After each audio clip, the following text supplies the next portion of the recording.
ओम ब्रह्मवैवर्त महापुराणे प्रकृतिखंडे त्रयोदशोऽध्यायः एवं ब्रह्मवैवर्त महापुराणे त्रयचतुर्दशोऽध्यायः। तुलसी के कथा प्रसंग में राजा वृषध्वज का चरित्र वर्णन। नारद जी ने पूछा, हे प्रभु, साध्वी तुलसी भगवान श्री हरि की पत्नी कैसे बनी? इसका जन्म कहाँ हुआ था और पूर्व जन्म में यह कौन थी? इस साध्वी देवी ने किसके कुल को पवित्र किया था तथा इसके माता पिता कौन थे? किस तपस्या के प्रभाव से प्रकृति के अधिष्ठाता भगवान श्री हरि इसे पति रूप से प्राप्त हुए? क्योंकि ये परम प्रभु तो बिल्कुल निष्प्रिय हैं। दूसरा प्रश्न यह है कि ऐसी सुयोग्या देवी को वृक्ष क्यों होना पड़ा और परम तपस्विनी देवी कैसे असुर के चंगुल में फंस गई? संपूर्ण संदेहों को दूर करने वाले प्रभु, आप मेरे इस संशय को मिटाने की कृपा करें। भगवान नारायण कहते हैं, ये नारद, दक्ष सावरणी नाम से प्रसिद्ध एक पुण्यात्मा मनु हो गए हैं। भगवान विष्णु के अंश से प्रकट ये मनु परम पवित्र, यशस्वी, विशद कीर्ति से संपन्न तथा श्री हरि के प्रति अटूट श्रद्धा रखने वाले थे। इनके पुत्र का नाम था ब्रह्म सावरणी। उनका भी अंतःकरण स्वच्छ था।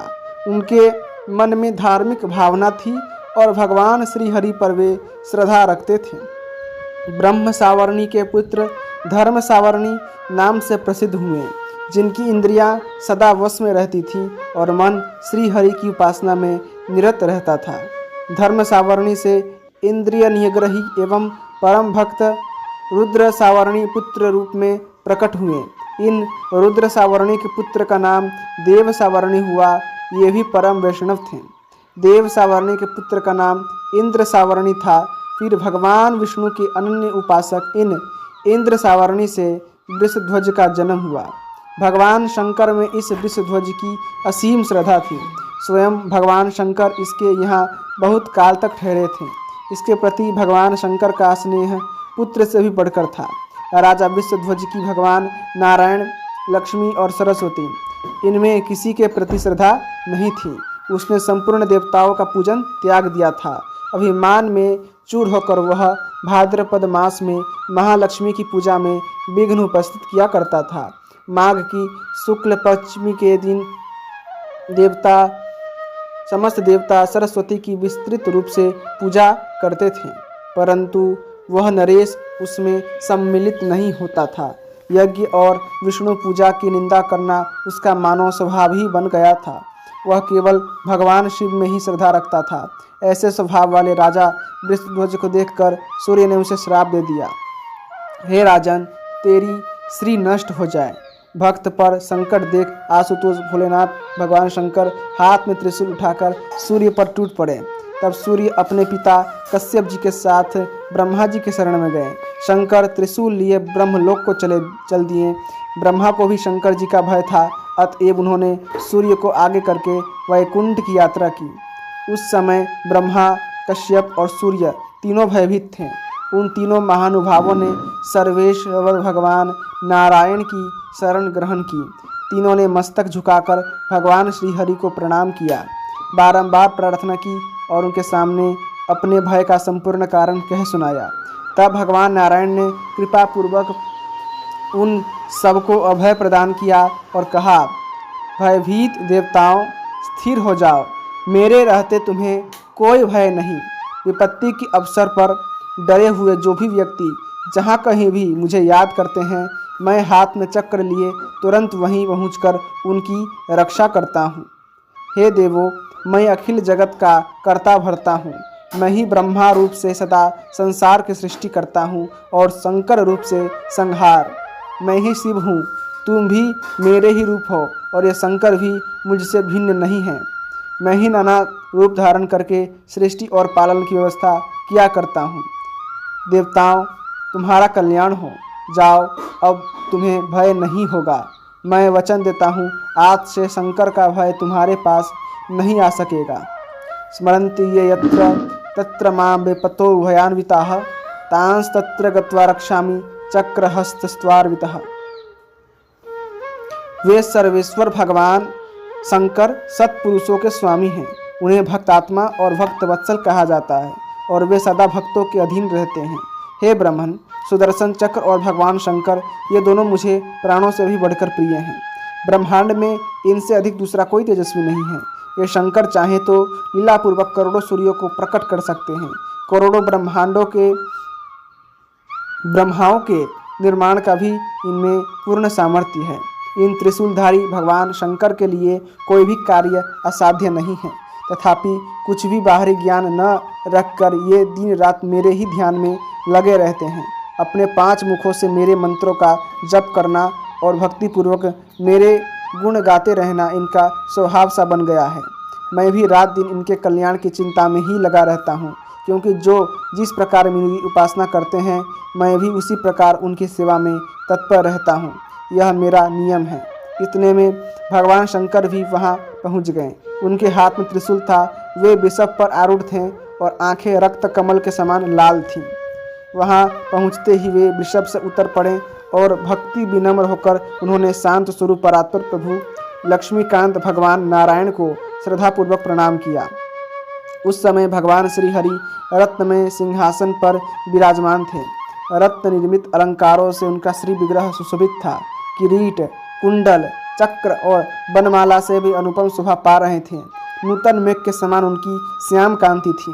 उनका परम सुंदर विग्रह चारों भुजाओं से सुशोभित था और 4 भुजा वाले अनेक पार्षद स्वच्छ चंबर बुलाकर उनकी सेवा कर रहे थे। हे नारद, उनका संपूर्ण अंग दिव्य चंदनों से अनुलिप्त था। वे अनेक प्रकार के भूषण और पीतांबर धारण किए हुए थे। लक्ष्मी का दिया हुआ तांबुल उनके मुख में शोभा पा रहा था। ऐसे प्रभु को देखकर भगवान शंकर का मस्तक उनके चरणों में झुक गया। ब्रह्मा ने शंकर को प्रणाम किया तथा अत्यंत डरते हुए सूर्य भी शंकर को प्रणाम करने लगे। कश्यप ने अतिशय भक्ति के साथ स्तुति और प्रणाम किया। तदंतर भगवान शिव सर्वेश्वर श्रीहरि की स्तुति करके एक सुखमय आसन पर विराज गए। विष्णु पार्षदों ने श्वेत चंवर डुलाकर उनकी सेवा की। जब उनके मार्ग का श्रम दूर हो गया तब भगवान श्रीहरि ने अमृत के समान अत्यंत मनोहर एवं मधुर वचन कहा। भगवान विष्णु बोले, हे महादेव, यहाँ कैसे पधारना हुआ? अपने क्रोध का कारण बताइए। महादेव ने कहा, हे भगवान, राजा वृषध्वज मेरा परम भक्त है। मैं उसे प्राणों से भी बढ़कर प्रिय मानता हूँ। सूर्य ने उसे श्राप दे दिया है, यही मेरे क्रोध का कारण है। जब मैं अपने कृपा पात्र पुत्र के शोक से प्रभावित होकर सूर्य को मारने के लिए तैयार हुआ तब वह ब्रह्मा की शरण में चला गया और इस समय ब्रह्मा सहित उसने आपकी शरण ग्रहण कर ली है। जो व्यक्ति ध्यान अथवा वचन से भी आपके शरणापात्र हो जाते हैं उन पर विपत्ति और संकट अपना कुछ भी प्रभाव नहीं डाल सकते। वे जरा और मृत्यु से सर्वथा रहित हो जाते हैं। भगवान, शरणागति का फल तो प्रत्यक्ष ही है, फिर मैं क्या कहूँ? आपका स्मरण करते ही मनुष्य सदा के लिए अभय एवं मंगलमय बन जाते हैं। परंतु हे जगत प्रभु, अब मेरे उस भक्त की जीवनचर्या कैसे चलेगी, यह बताने की कृपा कीजिए, क्योंकि सूर्य के श्राप से उसकी भी श्री नष्ट हो चुकी है। उसमें सोचने समझने की शक्ति भी तनिक सी नहीं रह गई है। भगवान विष्णु बोले, शंभो, दैव की प्रेरणा से बहुत समय बीत गया। 21 युग समाप्त हो गए। यद्यपि वैकुंठ में अभी आधी घड़ी का समय बीता है, अतः अब आप शीघ्र अपने स्थान पर पधारिए। किसी से भी न रुकने वाले अत्यंत भयंकर काल ने इस समय वृषध्वज को अपना ग्रास बना लिया है। यही नहीं, किंतु उसका पुत्र रथध्वज भी अब जगत में नहीं है। इस समय रथध्वज के 2 पुत्र हैं। उन महाभाग पुत्रों के नाम है धर्मध्वज और कुशध्वज। वे परम वैष्णव पुरुष सूर्य के श्राप से श्रीहीन होकर जीवन व्यतीत कर रहे हैं, ऐसा कहा जाता है। राज्य भी उनके हाथ में नहीं है। एकमात्र लक्ष्मी की उपासना ही उनके जीवन का उद्देश्य बन गया है। अतः उनकी भार्याओं के उदर से भगवती लक्ष्मी अपनी एक कला से प्रकट होंगी, तब वे दोनों नरेश लक्ष्मी से संपन्न हो जाएंगे। शंभो, अब आपके सेवक वृषध्वज का शरीर नहीं रहा, अतः आप यहाँ से पधार सकते हैं। देवताओं, अब आप लोग भी जाने का कष्ट करें। हे नारद, इस प्रकार कहकर भगवान श्रीहरि लक्ष्मी के सहित सभा से उठे और अंतःपुर में चले गए। देवताओं ने भी बड़ी प्रसन्नता के साथ अपने आश्रम की ओर यात्रा की। परिपूर्णतम शंकर उसी क्षण तपस्या करने के विचार से चल पड़े।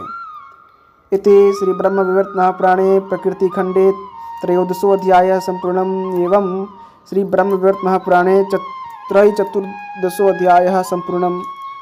इसी के साथ श्री ब्रह्म विवर्त महापुराण का प्रकृति खंड का 13वां अध्याय पूर्ण हुआ और ब्रह्म विवर्त पुराण का 43वां अध्याय पूरा हुआ। यदि आपको भगवान श्री हरि की कथाएं पसंद आ रही हैं तो कृपा करके वीडियो को लाइक करें, चैनल को सब्सक्राइब करें और अपने मित्रों के साथ अवश्य इसे साझा कीजिएगा। धन्यवाद। जय श्रीमन नारायण।